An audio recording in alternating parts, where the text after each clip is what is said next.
Soy Ana Sardisco, docente de la Universidad Nacional de Rosario. Quisiera compartir algunas reflexiones en torno al impacto de las problemáticas ambientales en el marco de esta que es la capacitación en cuanto a la Ley Yolanda.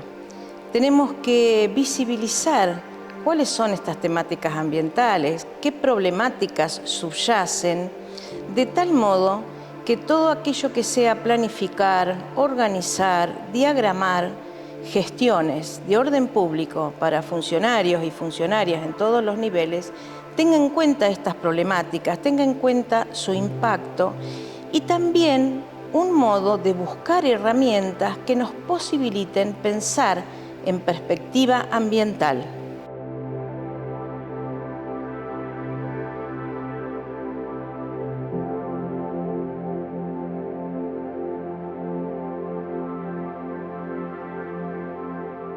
Vivimos en un mundo que transita otro modo de entender el límite. Este podría ser pensado como un rasgo de las sociedades contemporáneas. Hasta ahora el límite tenía que ver con el hecho de ser sujetos mortales. Pero ahora el límite adquiere otra dimensión, mucho más grave, mucho más decisiva. Estamos en situación límite porque somos la especie que tiene la posibilidad de extinguirse a sí misma. Esta situación de límite, esta angustia que deviene de esta situación límite ante no ya una posibilidad futura o de ciencia ficción, sino ante las evidencias de que esto es ahora, es presente, no es futuro. Esta situación límite lleva a otro rasgo de las sociedades contemporáneas, se anuda a esta característica del límite, y es el hecho de sentir que estamos en un mundo que está agotado, que está en crisis, que está en colapso. Situaciones que hasta hace no muchos años atrás veíamos cómo había predicaciones de cierta esperanza y cierto optimismo que el capitalismo globalizado y una sociedad globalizada iba a traer bienestar y iba a traer confort a toda la humanidad. Pero esta esperanza en este capitalismo globalizado pronto mostró sus sombras. Las sombras son el calentamiento, el agotamiento de los recursos, la destrucción del planeta, la pérdida de la biodiversidad y todas las injusticias ambientales que todo esto acarrea. Esta situación de agotamiento nos hace vivir de un modo donde pareciera que no hay futuro o que el futuro está en constante amenaza. ¿Qué esperar del futuro? ¿Qué esperar de un porvenir? Estas preguntas calan profundamente, pero de tal modo que muchas veces llevan a la inacción o a la pasividad, porque frente a esto, ¿es posible hacer algo? ¿Es posible revertir?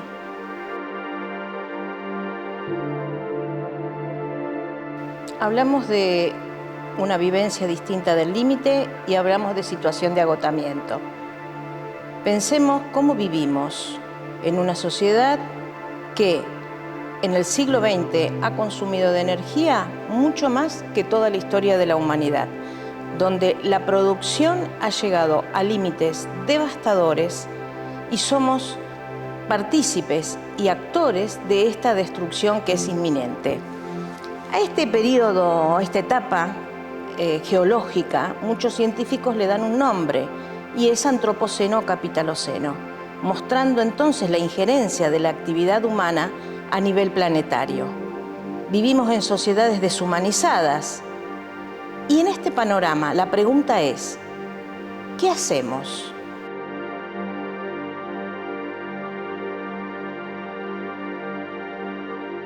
Frente a esta situación que describimos, la pregunta podría ser, ¿cómo llegamos hasta acá?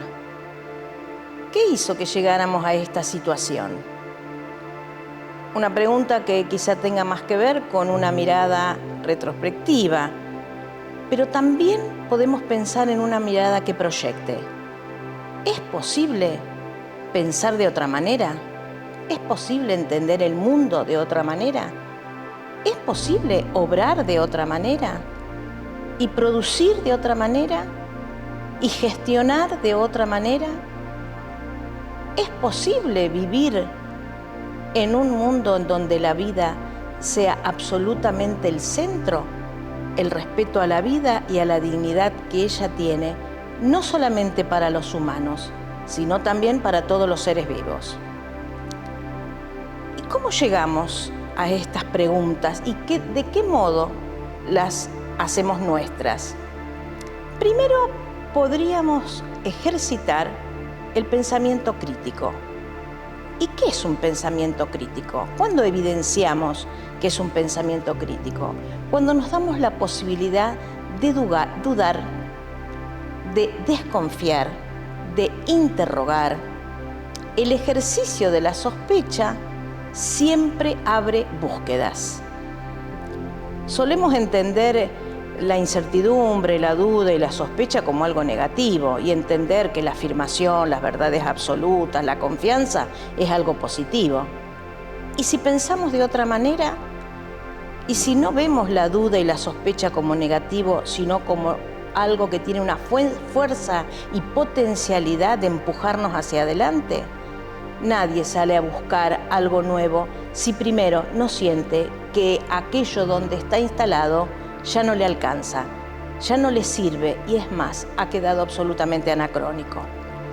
Entonces, la duda, el dudar, el interrogar, el poner entre paréntesis, el plantearnos problemáticas, no es algo negativo, es positivo. Primero, por esta necesidad de buscar.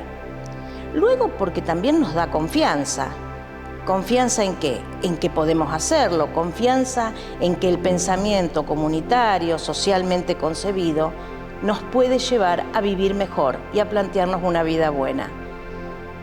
Y también es positivo porque desde allí podemos plantear vivir en una comunidad de indagación, en una comunidad de aprendizaje, en una comunidad de aprendices, como dice la filósofa Marina Garcés. Todos somos aprendices en términos ambientales. Tenemos que construir un saber ambiental, un saber que no está hecho, sino que busca elementos para configurarse y nosotros tenemos que ser sus protagonistas. Un saber ambiental que anude, que vincule saberes, prácticas, experiencias, culturas diversas, pluralidad, diversidad. Un saber ambiental que ponga entre paréntesis ese saber consolidado de la ciencia, de la modernidad, que con una visión absolutamente antropocéntrica domina, consolida el dominio para la destrucción. ¿Es posible pensar por fuera de un antropocentrismo? ¿Son posibles planteos alternativos? Creemos que sí, y por eso hacemos capacitaciones, por eso nos encontramos, por eso queremos consolidar modos de encuentro y modos de buscar soluciones o alternativas a lo que ya está dado, precisamente porque confiamos que otro modo de vivir es posible. Y entonces, la propuesta, ¿cuál sería?